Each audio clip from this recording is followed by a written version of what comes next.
Now, going back, to be honest, there is no going back because there is no back. The place I left 25 years ago doesn't exist anymore. You are probably one of the very few that has practiced dentistry on 3 continents. How is this different in Asia? Now you spend quite some time there. How is this different than in Europe? I've been there for many years now, and I feel more and more comfortable in Asia. And it has to do with the mentality of the people and with the opportunities offered by the people.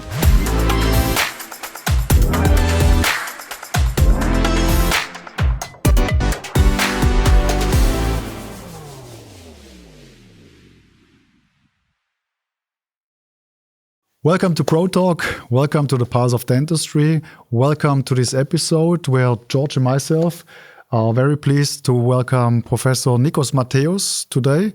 Welcome, Nikos. Great to have you. Thank you. You made all the way to Basel headquarters today from Asia, actually. So very excited to have you. And you will see in the course of this podcast, we will dive into the journey of Nikos, which is a journey with a lot of stations. Over many years. We will speak about your passion of education and also your talent of education. And of course, we will also speak about technology, digital technology, and we will speak about the future of dentistry.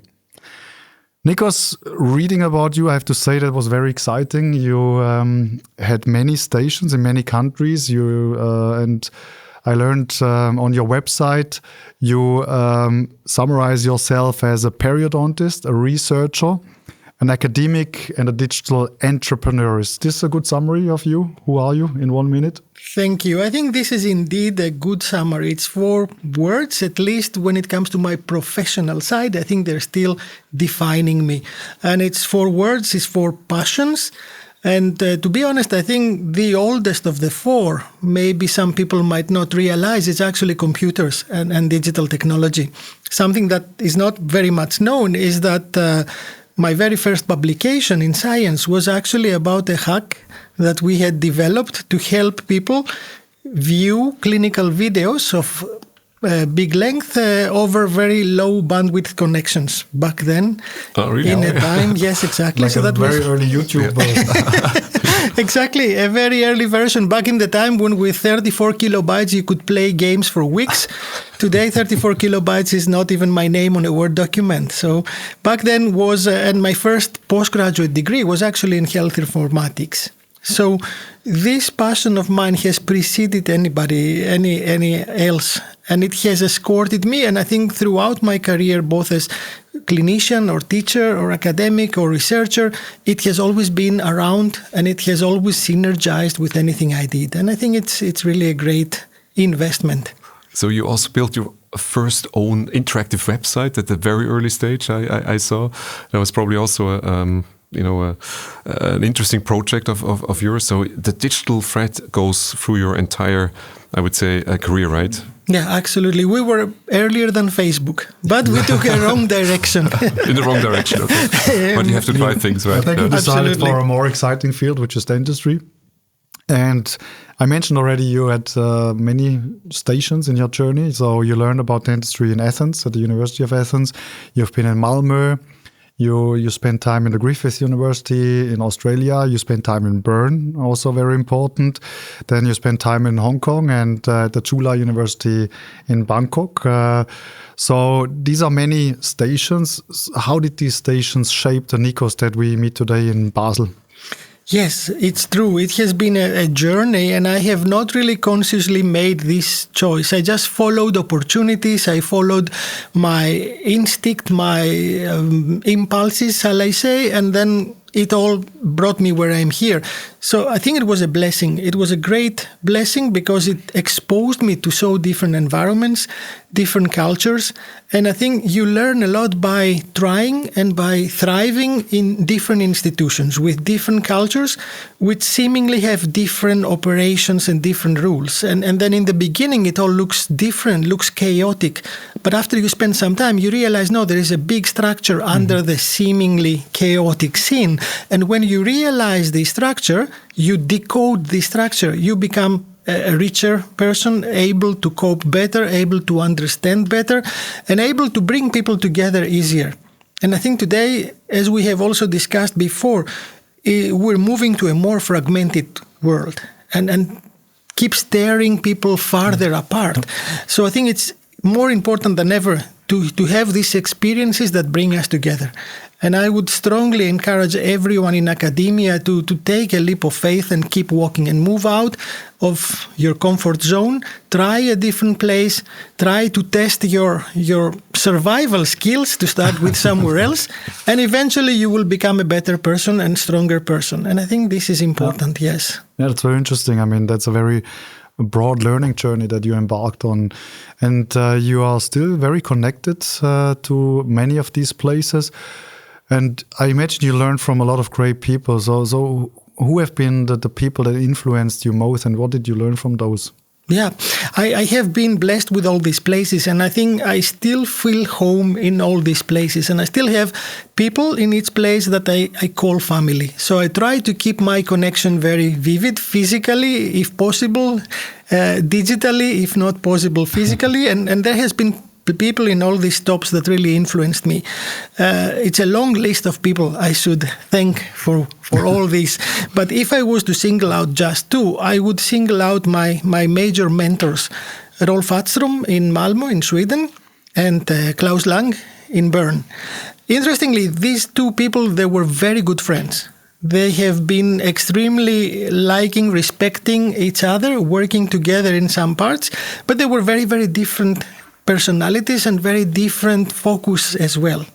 Rolf was a periodontist in Malmö, professor of periodontology, very established researcher, who towards the end of his career, he just got really hooked into digital technologies.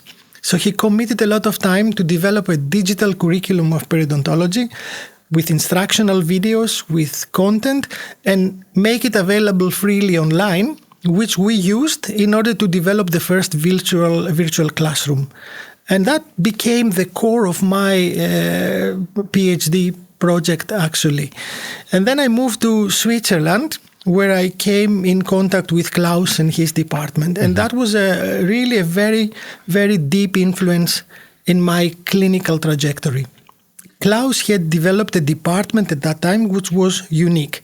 It was a roof that actually brought together periodontology, implant dentistry, prosthodontics, microbiology, dental technology, dental hygiene, all in one roof, all working together or learning with each other.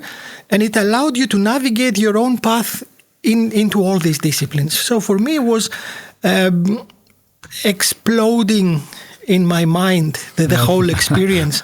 You can imagine I went to Bern as a periodontist. I had placed a lot of implants by that time. I had never seen an abutment. I never really realized what happened. Oh, there is another part. Absolutely. I was in a very hardcore periodontology training, very Scandinavian biological approach. We would really scale to the bitter end. But we will place implants. But after we placed the implants, there was always a prosthodontist department to take care of them. And I never really realized what exactly they do. And when I went to Bern and I saw the whole process, my mind changed so drastically. Yeah. So two great clinicians and mentors that you learned a lot from. Maybe not yet in a very digital age, I imagine, at that point. So who inspired you on your digital journey? I think that had started before. And to be honest, it was the digital journey that brought me to Malmö, not the other way around. Okay. The reason I actually got there was because when I was a student, as a dental student, and I was hooked into this technology, during one of the European Dental Student Association congresses, Rolf was also there. And then our mutual interest in the digital technology brought us together. He had the content, the digital content. I was the one who wanted to create a virtual classroom. So essentially that was what took me to Malmö. We brought together this digital classroom. We took about 30 students from all over Europe and we ran a whole semester online education for them. And this is what actually was the starting point of everything. It wasn't perio. Perio came right after. You talked about leap of faith before. So, you know, from your many stations that you actually had in your career, which one was the biggest leap of faith that you had to take? Yes, very interesting. Well, I could respond this in sense of kilometers. Going to Australia, that was probably the farthest one. Yeah. But you see, sometimes I think we really focus in these decisions as if we just cling to the decision as if there is a right or wrong. And we try to answer as if it's a TV game. Shall I stay here and continue my career here, or shall I go to the other side of the world to continue my career? And people get stuck and try to rationalize and measure and see which is the right decision. In fact, what I have learned, there is no right decision. Only what matters is what you do after you decide. So you take the decision and then you move ahead. And what you will do after your decision, that determines if this will be retrospectively, many years later, proved to be the good decision or the wrong one. So do not focus too much in things that you cannot really respond because you don't have the understanding and the facts. Sense what you want, gravitate towards what you really want to become, and take the leap of faith. And then you work hard to make this leap of faith proven the right one. Yeah, so exactly. you listen to your heart or your gut feeling. I mean, still you have to take a decision, which is not easy. Of course. And I realized that most of these decisions that I have taken that were very drastic decisions to relocate your entire life to another place, proven to be the right decisions now looking back. But at the time I took these decisions, the reasons I took these decisions were completely wrong and speculative. Okay. In the end, it turned out to be really good, but not because of what I knew when I made this decision. But mainly because of after you do the decision, you just give it 150%, and in the end, it works well. I'm pretty confident that even if I had stayed, it might have been also a right decision. Good, yes. A good life. Yeah. You are probably one of the very few that has practiced dentistry on 3 continents. So, I mean, for us Europeans, we look at Asia and we see rapid developments there. How is this different in Asia? Now you spend quite some time there. How is this different than in Europe? I've been there for many years now, and I feel more and more comfortable in Asia. And it has to do with the mentality of the people and with the opportunities offered by the people. I think one amazing thing that happens right now in Asia, they have a massive human capital. There is a big number of young people who are willing to do things. They're willing to go at length. They have the eye of the tiger, to use some Rocky terminology. You see, when you have the hungry eye, you really want to do things. So you're looking for a structure, a system, guidance to really accelerate you. And once you find the system, you can actually outperform anything else. And this is something that we are lacking more and more in places where dentistry and everything is more established. People get more complacent. They're falling a little bit back. They're less eager to walk the extra mile. And there is less available human capital to work with. You might struggle to find this amount of young people who want to stay in a university, who want to commit years into things that not necessarily will compensate them directly, immediately, and instantly. Yeah, yes. Exactly. So less hungry. Yeah. Less hungry. You lost the eye of the tiger. If you've seen Rocky, you see when Rocky became really successful and won a lot of games, he started losing the eye of the tiger. So would this also be a reason for you not to consider going back? Because you're now actually in an environment where you can have the right people to work with you. And probably that's a key element of also being successful. I'm very comfortable in the situation that I have found myself now into because I see the opportunity for me is great to help people develop and grow and make amazing things. Now, going back, to be honest, there is no going back because there is no back. The place I left 25 years ago doesn't exist anymore. Yeah. So going to Europe, it would actually be to another relocation. I would go to a new country again. Another leap of faith. Exactly, yeah. Exactly. I think there is no going back. You will never cross the same river twice. So maybe let's go a little bit into one of your passions, which is digital technology and digital workflows, and more prominently also dynamic navigation. You're one of the proponents of dynamic navigation. You're interested in this. You also push this forward. Can you tell us a bit more how it started? You know, how did you actually, from the early startings of digital technology, now came up to the point where now you're looking into very advanced applications of technology for the good of the patients? Yes, I think the starting has not been so spectacular. To be honest, the digital workflow that we now come to put together started as different isolated gadgets. And a gadget there, a gadget here, doing something differently. But now we're coming to the point where we have this aha revelation that now suddenly it's not about gadgets, it's about a pathway that when you really put it in the right way, it leads you to somewhere you have never been before. And I think for me, the navigation became important when I realized that it's not about the gadget, it's about your endpoint. So if your endpoint is to be something that is properly designed and something that actually will take less time to materialize when it comes to immediacy, for example, then the navigation is the only way to take you there. Sometimes we see it as an academic challenge, like, oh, you can be very accurate. But there is no point in accuracy. Accuracy has no meaning unless it is leading to something. Yeah. Exactly. And I think navigation is probably the best way I have seen so far from all the alternatives to get where you need to go faster and safer. But as you said, it's only valuable if it's a part of an entire workflow. So, how does your ideal digital workflow look today? What is comprised in this, and what do you achieve by it that wouldn't have been possible without those elements lined up? I think the first step and the most important part of the digital workflow today is digital treatment plan. It means that now you collect information of three-dimensional anatomy, three-dimensional conditions. You put this in a CAD software, and then you can, by applying some essential principles that we get to understand more and more, you're designing a system. We couldn't design a system in the past. We were placing an implant in a position that was anatomically favorable, and then someone else was coming and was placing a crown on top of the implants that was already placed after an impression. So that was two different workflows and essentially two different systems that sometimes did not match together. But today we have the opportunity to become true architects of a new system. And this system is not just implant. It's actually implant, is an abutment, is a crown, a prosthesis. It's also soft tissue, it's bone, and it's bacteria. And all this works together.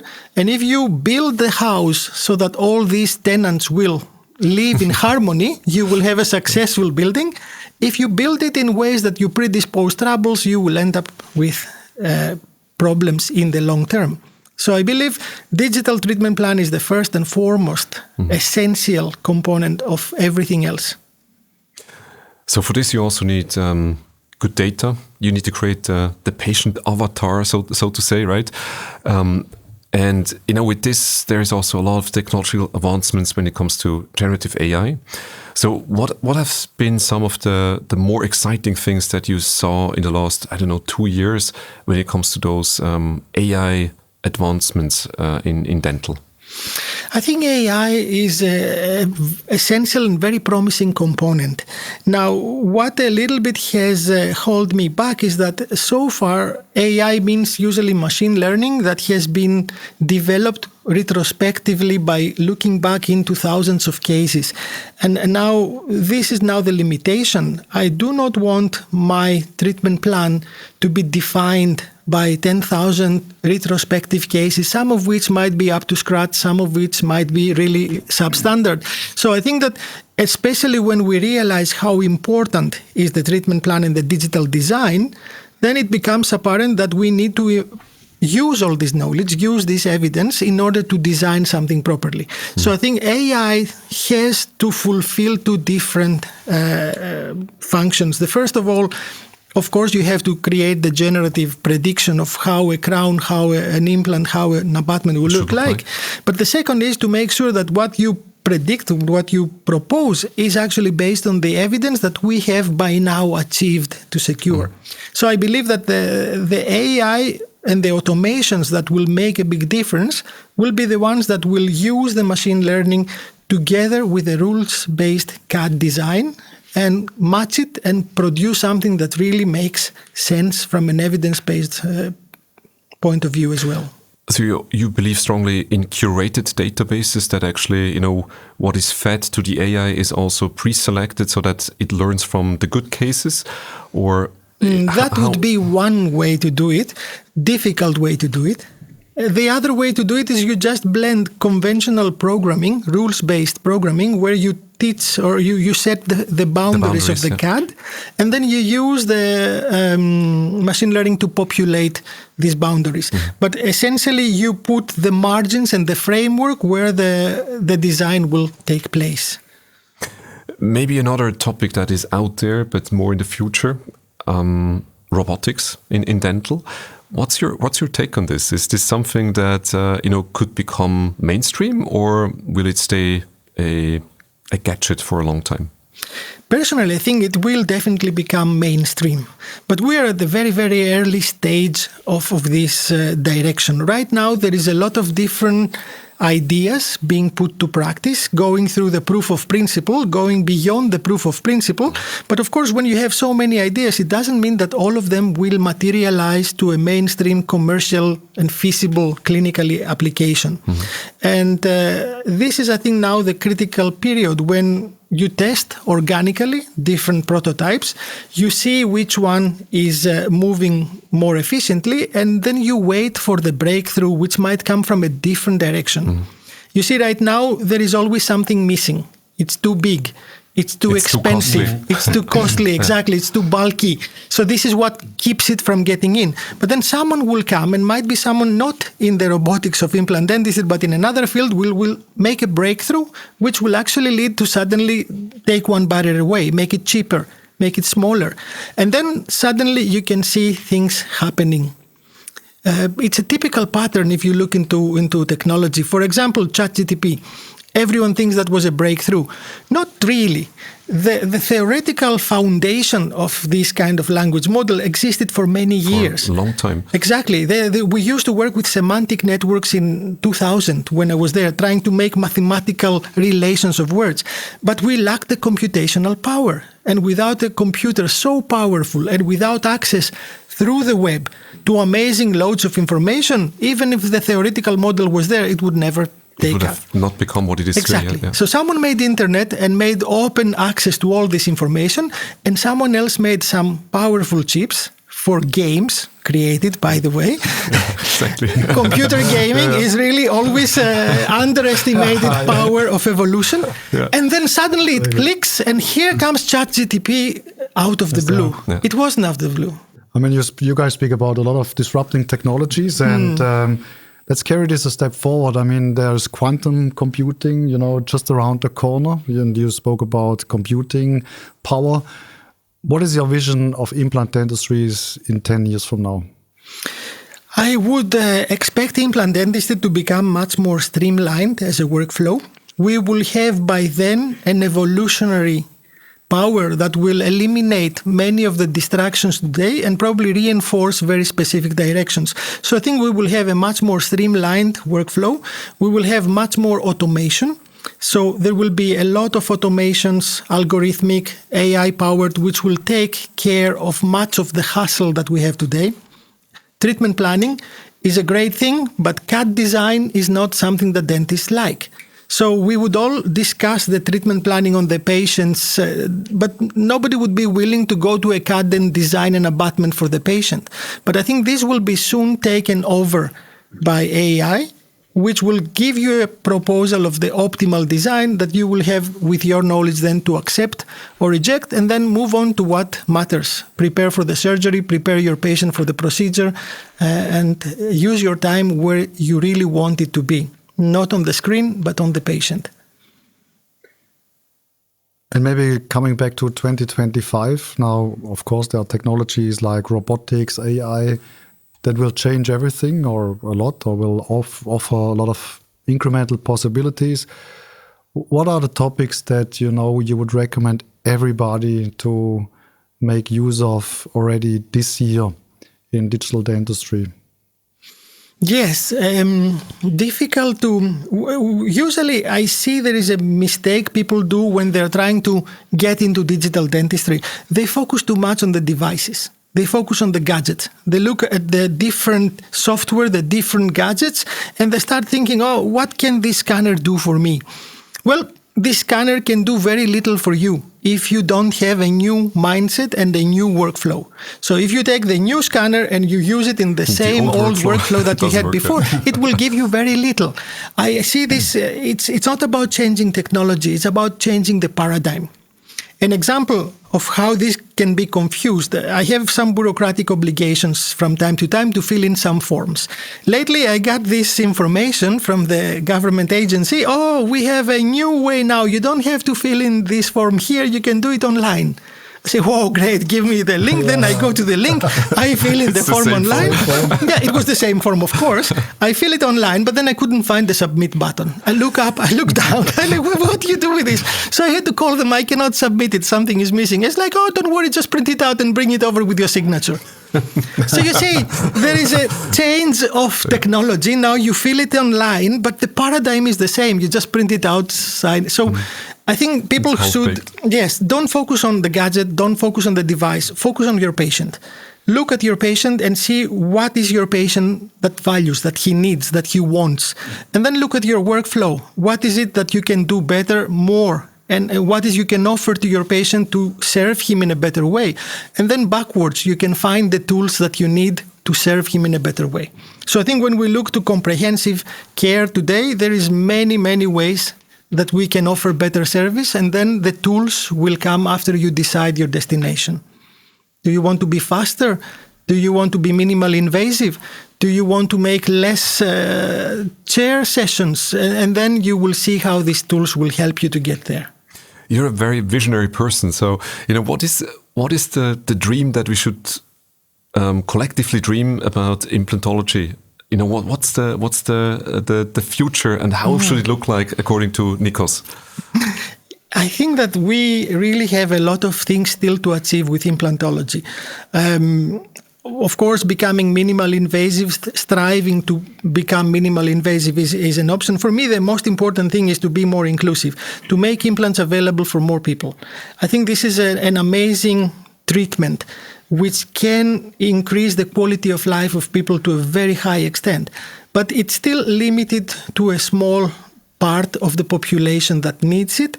And there might be very different kinds of barriers. So I think in order for us to feel that we have reached the full potential of implant dentistry, we have to also feel that we have made it available to everyone who is in need. There are many ways, and probably it goes beyond just the industry or dentists, but I think this should be something we strive for.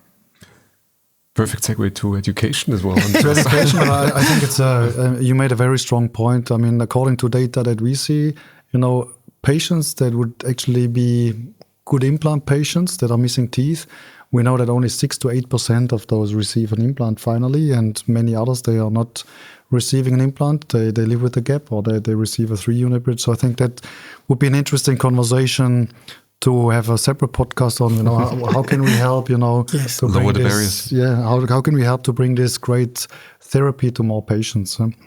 I brought a quote with me from your website, which I really like. You have a very professional website, I have to say. And I like this quote because for me it also tells a bit about your mindset. And the quote is, you consider yourself an amateur teacher and a professional learner. What do you mean by this, and why do you feel this matters? Yes, I think that one of the first things I realized was the distinction between teaching and learning, that we sometimes really mix it. In fact, learning is a survival process. It's a biological process which is there to keep you alive.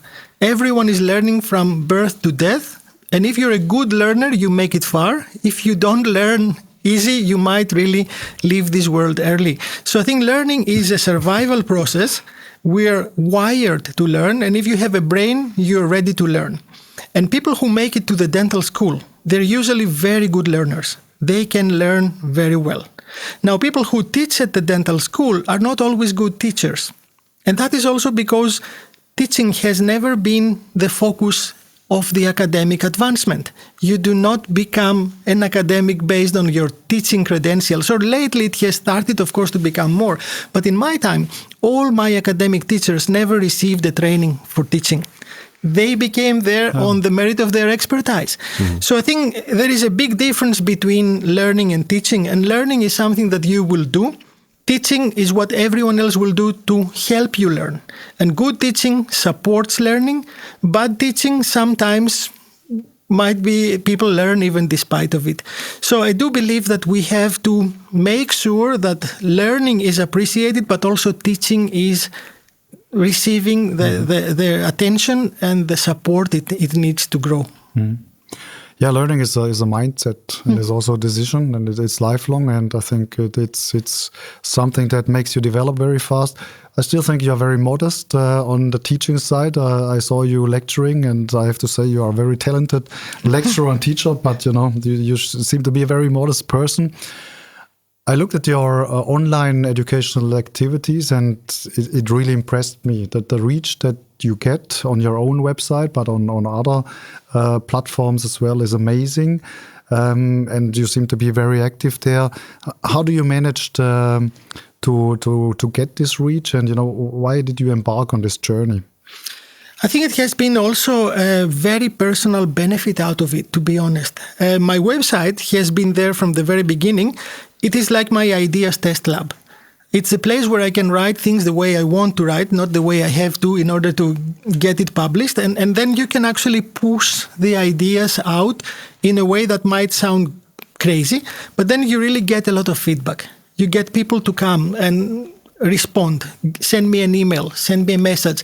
And then suddenly you work on your ideas back and forth with volunteers who offer their time. And eventually these ideas explode into something really crowd cool. learning. Exactly. So it's crowd support into my idea. Some of them will crash and burn, but some of them will end up to be really projects.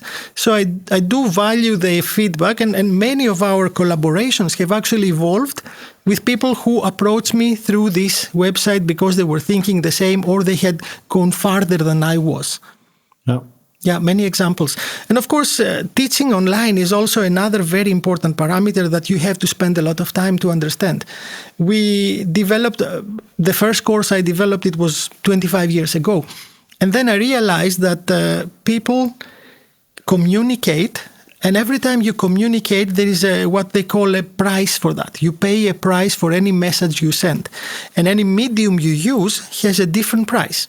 So when I talk to you right now face-to-face, I have to pay a cognitive price. If I send you an SMS, it's a different cognitive price.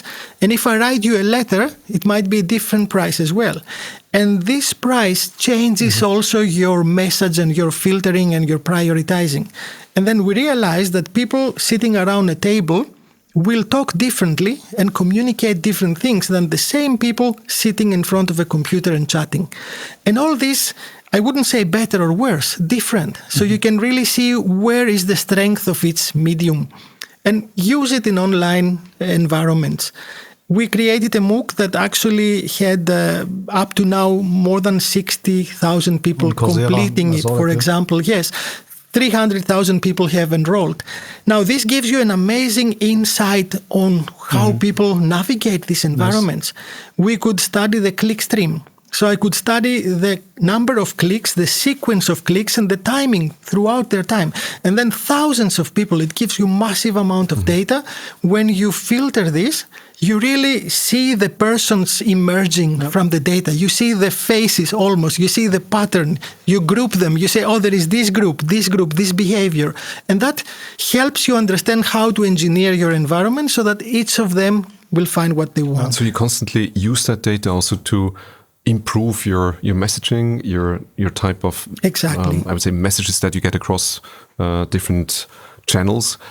So it's a very thoughtful process on how you educate your community. It is. And the biggest lesson I learned is that the more space you allow to people, the better your environment will become. When you try to frame the pathway and say, no, guys, this way you go, here you turn to the left, here you sit, here you wait, and here you come back, then the less success you will have. If you actually open up and let them navigate in their own way, you might be much better off. Yeah. So there seemed to be a very strong digital component to you, and on the other side you have a very connecting component, relations. We spoke about this through your journey internationally, and you're also part of the ITI. So now you spoke about, this, let's say, disruptive educational efforts online. On the other side, you are part of the ITI community. What motivates you to be part of the ITI? Why do you believe in this community? I think that ITI for me right now is a very emotional connection. It's a very strong emotional bond. We, speaking with other members and fellows, I feel that everyone shares a similar emotional bond. And you see, everyone has his own reason why we entered the ITI. But when it comes to why we stayed so long in the ITI, then it scatters to so many different reasons that we're not even sure. So I entered the ITI very clearly because I got an ITI scholarship. That was my entry point. Before that, I wasn't really interested or knowing so much about what exactly the ITI is.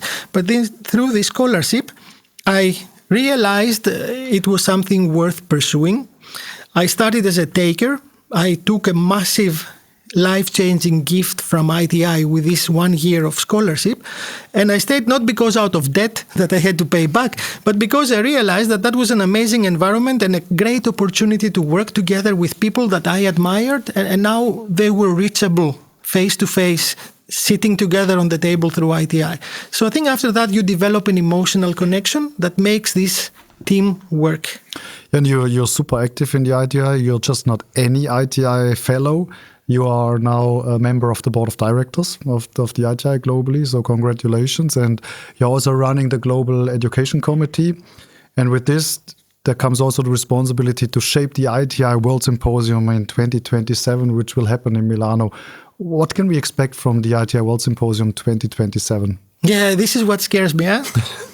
You just said the word I didn't want to hear, expectations. It's only 2027. So yeah, but you know, the bar is very high. The bar is high because we have had really 2 very good, successful congresses in the past. There was one online, which was actually very urgently prepared and compiled, but still, as an online event, it made a huge difference. Mm-hmm. And then we had this amazing event in Singapore. So now the stress of having to... The bar is too high. Yeah, the bar is very high. The bar is too high. But then the team is also very high. And we're now selecting a very big team of people, a very diverse team from everywhere within the ITI and also from outside the ITI.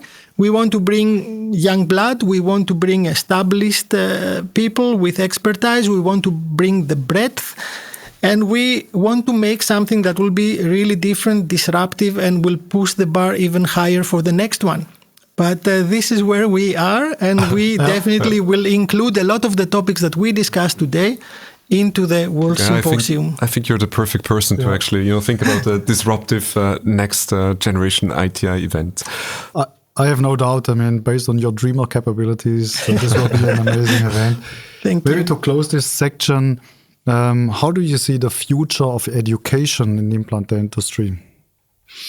Yes, I think that what we are working with and what we're now doing has changed significantly in the last few years.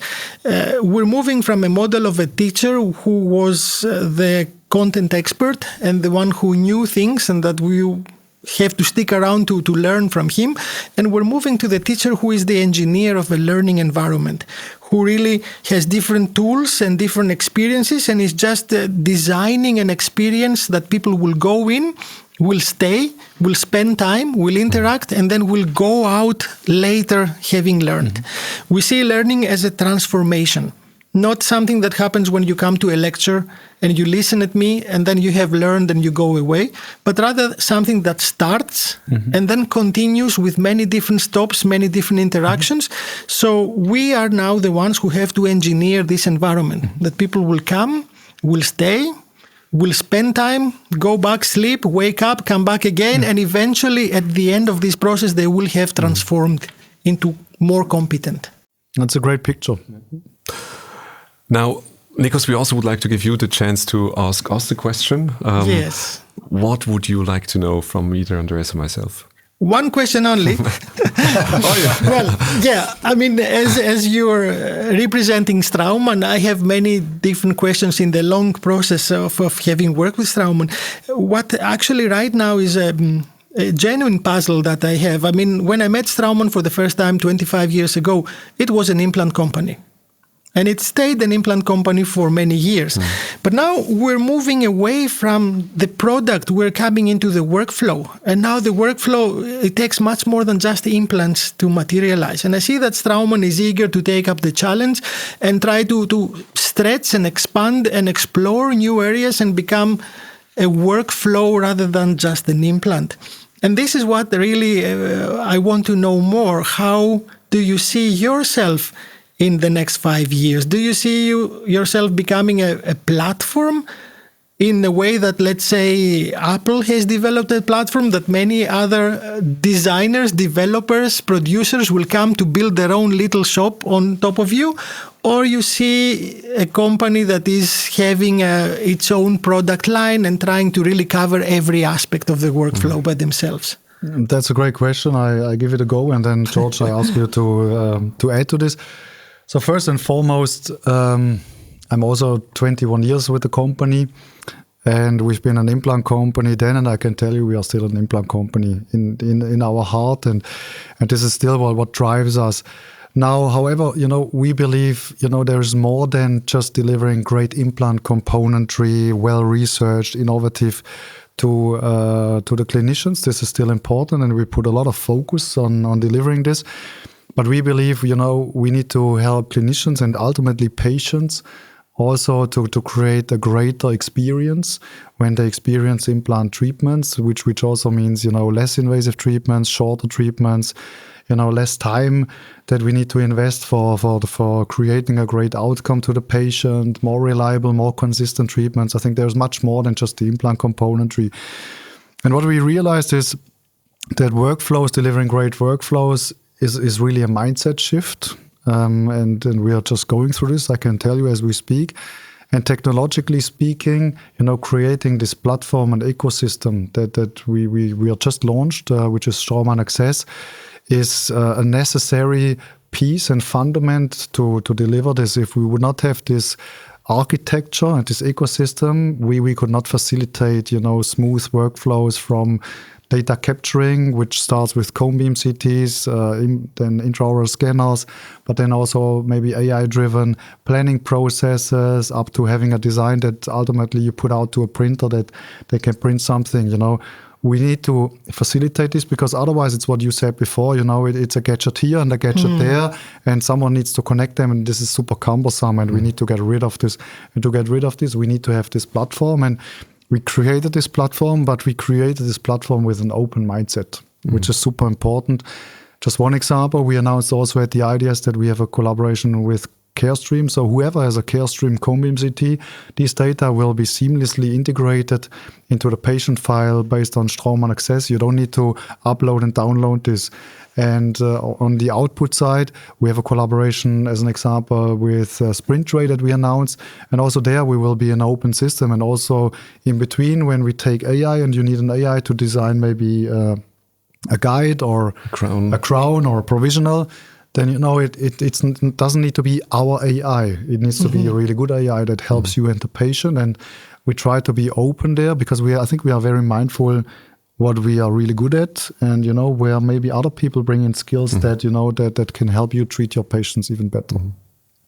Just to build on this, I think it's an illusion that in this very broad field of implant dentistry you can do everything at best. So this open mindset that you actually are willing to collaborate with people that are doing nothing else, for example, than designing world-class printers, or people that are doing nothing else than designing, some cone beam CTs and thinking day and night about how to, better acquire accurate data and have less artifacts, etc. It would be a very wrong way of thinking to believe that we can be everywhere the best. However, what I think is the dream is that a platform will become so central and powerful that it's like there is no question that if we design something great for implantology, we would like to be part of this platform, because it connects the people and it helps actually also to create business models for diverse companies. So I just to extend this also on the innovation side, for me it's a very empowering and visionary view of how Straumann tries to accomplish this. as you said, also with the learning. So if we are too prescriptive on telling people how they need to do their treatment for their patients, I think it would not be the right way to go at it. At the same time, there is also, if there is too many opportunities or let's say too many ways to go, it's very hard to start. And so I think there is where we could think about signature workflows, but these are more driven by actually the experts in the field. So there could be a signature workflow by a specific, I would say, group of dentists that develop this and then say, well, here it is, this is how it works. And if you actually want to make use of it, listen to our trainings. So I believe that's a bit the dream and also the way how we see our company evolving in the future.